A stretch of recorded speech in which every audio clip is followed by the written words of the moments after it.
العالمين والصلاة والسلام على خير المرسلين سيدنا محمد وعلى آله وصحبه أجمعين. All praise is due to Allah. May the best of peace and blessings be on the best of all the creation of Allah, Muhammad sallallahu alaihi wasallam, and all the prophets and messengers of Allah. Tonight, inshallah, with one of the great giants of Islam, Huthaifah ibn al-Yamaan. Sayyidina Huthaifah ibn al-Yamaan. Huthaifah ibn al-Yamaan is someone who is like special, just like all the other giants, but he has a lot of special things.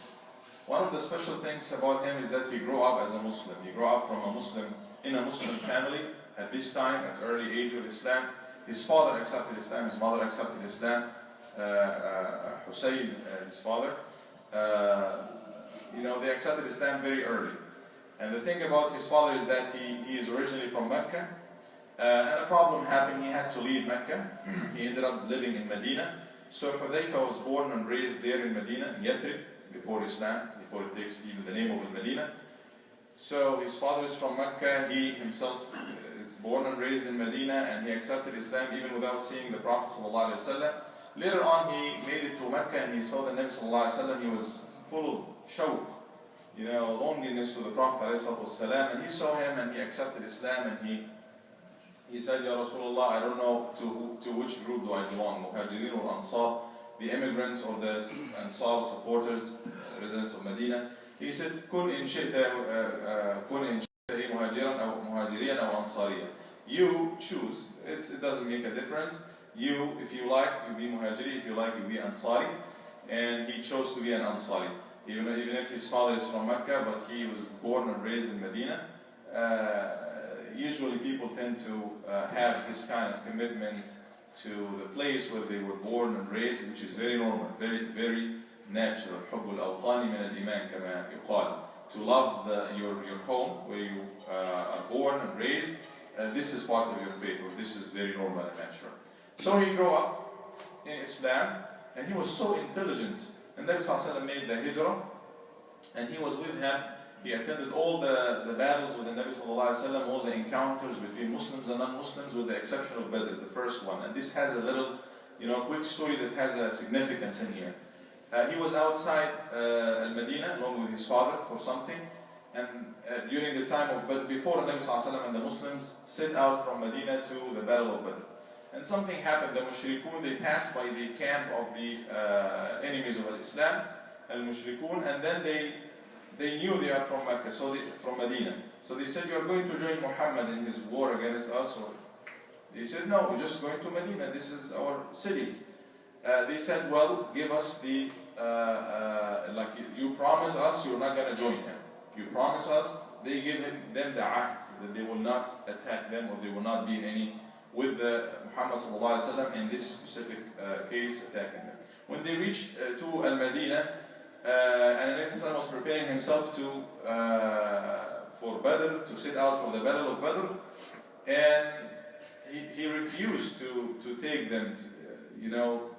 He honored the ahd that they give. قال نفي لهم بعهدهم ونستعين الله عليهم. We fulfill our promise to them, and we seek help from Allah.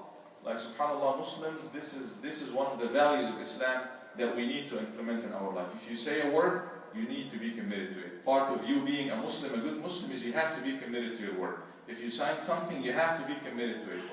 Without even signing, الكلمة في الإسلام لها وزن.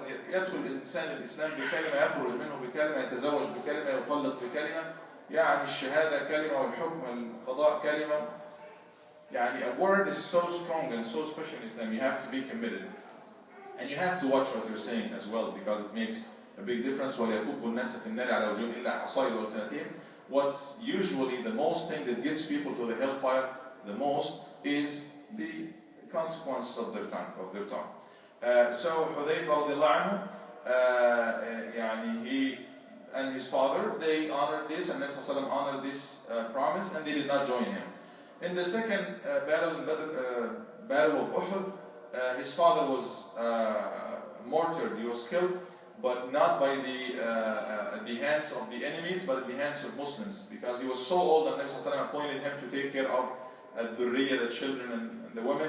But he was full, even though he was so old, he was full of zeal to join the people who are defending Islam and the people who are defending their cities and defending themselves against those enemies who want to eradicate them.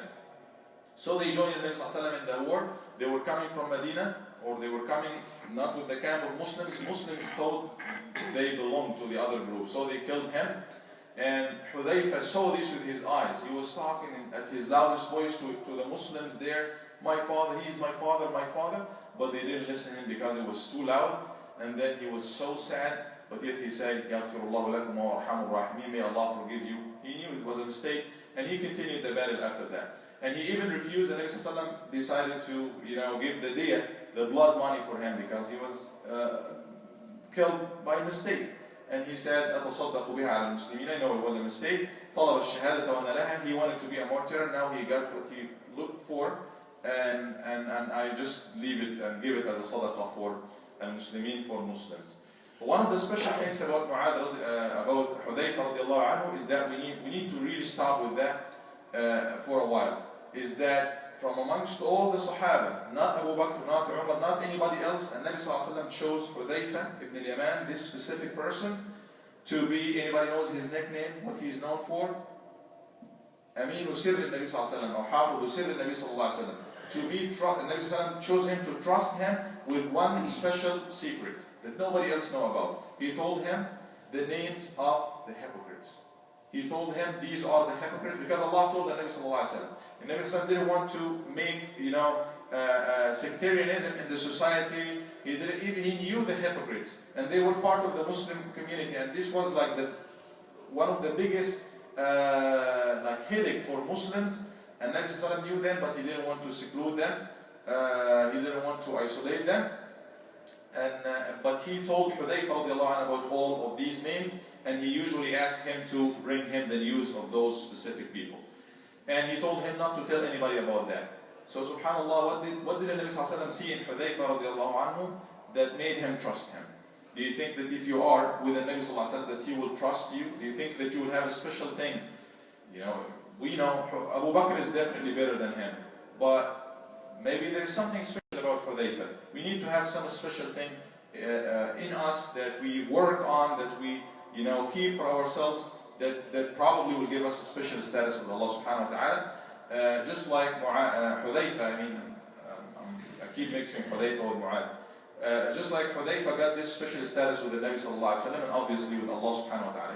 He knew all of them by name, and subhanallah, he was so smart and intelligent that he was so close to the khulafa after that, the leaders of the Muslim Ummah. They used to consult with him. Umar had special situations with him. He used to ask him, subhanAllah, even when he was dying. And even before that, he said, Astahlifuka billahi, I ask you by Allah, is my name in the list? Like, did the Nabi Sallallahu Alaihi Wasallam mention my name in the list? Umar radiallahu anhu, he thinks, like, even if he was giving the glad tidings of Jannah, but nobody got a guarantee, like, amnesty that you go and you do whatever you... No. Even though his name was mentioned amongst the people of Al-Jannah, he was still afraid for himself. هذه عبادة الخوف من الله عز وجل. خوف مع الرجاء. You fear Allah subhanahu wa ta'ala, and you fear Allah the most, and you have hope in Allah subhanahu wa ta'ala, and the mercy of Allah and the forgiveness of Allah also the most. Both of them mixed together give a good Muslim. He also used to ask him, is any one of my ummal, of my governors, the people I appoint, in the list of hypocrites that the Nabi Sallallahu Alaihi Wasallam mentioned? He said one. He said, can you tell me? He said, no, I can't. I promise the Nabi Sallallahu Alaihi Wasallam, I'm not gonna tell them to anybody. So later on, Umar radiallahu anhu ousted or took off this person. قال كأنما هدي إليه. He was not told, but Umar radiallahu anhu also has a basira and this kind of insight that made him think of a specific person that was him, and he took him off the power.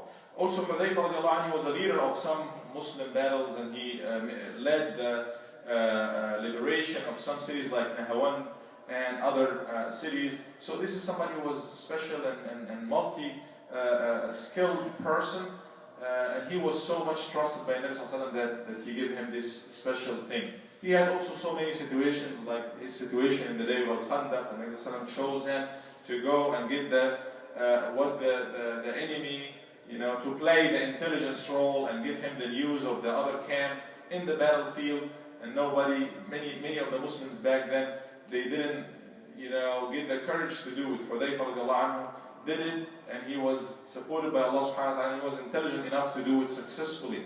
Like we talked about this situation before, he went all the way in the middle of the night, it was so dark, and he managed to get to the meeting of the leaders of the army, of the enemy. And Abu Sufyan said, I don't feel comfortable. I think, let's just make sure that no outsider is amongst us. So everybody say his name out loud. And he was the first person. He said, everybody check on the one next to him. And he was the first person to start. He said, man, and he got the hand of the person next to him. He was the outsider, but if he waits for a second, he will be asked by the one next to him. He was the first person to ask, who are you? Like for the one next to him. Obviously the one next to him will not ask him, he will ask the other person. An intelligent person, trustworthy person, and strong for the haqq, and standing committed for his faith until his death. He died, and he was so much afraid from Allah subhanahu wa ta'ala. He bowed his kafan, or his shroud, and he knew that this day, it was like after Fajr, and he knew today he is dying or something, and he was making the dua, أعوذ بالله أن يكون صباح يعني يأخذني إلى النار أو كذا. I seek refuge with Allah from a morning that ends up with me in the hellfire. And he was so much afraid, even though he has all of these things, even though he was that close to Nabi sallallahu alaihi wasallam, even though he was a big part of the collection of the Quran in one mushaf. So many good things, too much to mention, but he was still afraid for himself. May Allah subhanahu wa ta'ala have rahmah on him, and may Allah subhanahu wa ta'ala make us live on his footsteps and the footsteps of the Sahabah al-Kiram, and may Allah subhanahu wa ta'ala gather us with them and with our Prophet, beloved Prophet Muhammad sallallahu alaihi wasallam in Al-Jannah in the heaven. Amin. Jazakumullahu khairan wa sallallahu ala sayyidina Muhammad wa ala alihi wa sahbihi.